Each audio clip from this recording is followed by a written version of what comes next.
سامعین اور ناظرین، شاعر انقلاب جوش ملیح آبادی کی یوم پیدائش بتاریخ 5 دسمبر 1998 کی مناسبت سے ان کا کلام پیش خدمت ہے، سماعت فرمائیں۔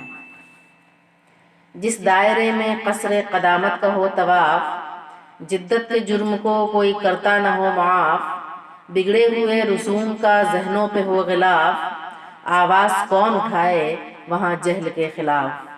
آواز اٹھائے موت کی جو آرزو کرے، ورنہ مجال ہے کہ یہاں گفتگو کرے۔ ہوتا ہے جو سماج میں جویائے انقلاب، ملتا ہے اس کو مرتد و زندیق کا خطاب۔ پہلے تو اس کو آنکھ دکھاتے ہیں شیخ و شاب، اس پر بھی وہ نہ چپ ہو تو پھر قوم کا عتاب۔ بڑھتا ہے ظلم جور کے تیور لیے ہوئے، تشنیع و طعن و دشن و خنجر لیے ہوئے۔ اٹھتا ہے غلغلہ کہ یہ زندیق نامراد، کج فکر و کج نگاہ و کج اخلاق و کج نہاد، پھیلا رہا ہے عالم اخلاق میں فساد۔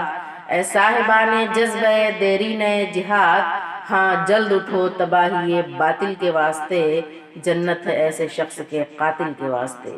جوش ملیح آبادی کے ذریعے ایسٹ انڈیا کمپنی کے فرزندوں سے کیے گئے خطاب کے چند اشعار بھی ملاحظہ فرمائیں۔ کس زبان سے کہہ رہے ہو آج تم سوداگرو، دہر میں انسانیت کے نام کو اونچا کرو۔ جس کو سب کہتے ہیں ہٹلر، بھیڑیا ہے بھیڑیا، بھیڑیے کو مار دو گولی پے امن و بقا۔ باغ انسانی میں چلنے ہی پہ ہے باد خزاں، آدمیت لے رہی ہے ہچکیوں پر ہچکیاں۔ سخت حیران ہوں کہ محفل میں تمہاری اور یہ ذکر، نوع انسانی کے مستقبل کی اب کرتے ہو فکر۔ جب یہاں آئے تھے تم سوداگری کے واسطے، نوع انسانی کے مستقبل سے کیا واقف نہ تھے؟ ہندیوں کے جسم میں کیا روح آزادی نہ تھی؟ سچ بتاؤ کیا وہ انسانوں کی آبادی نہ تھی؟ اپنے ظلم بے نہایت کا فسانہ یاد ہے، کمپنی کا پھر وہ دور مجرمانہ یاد ہے۔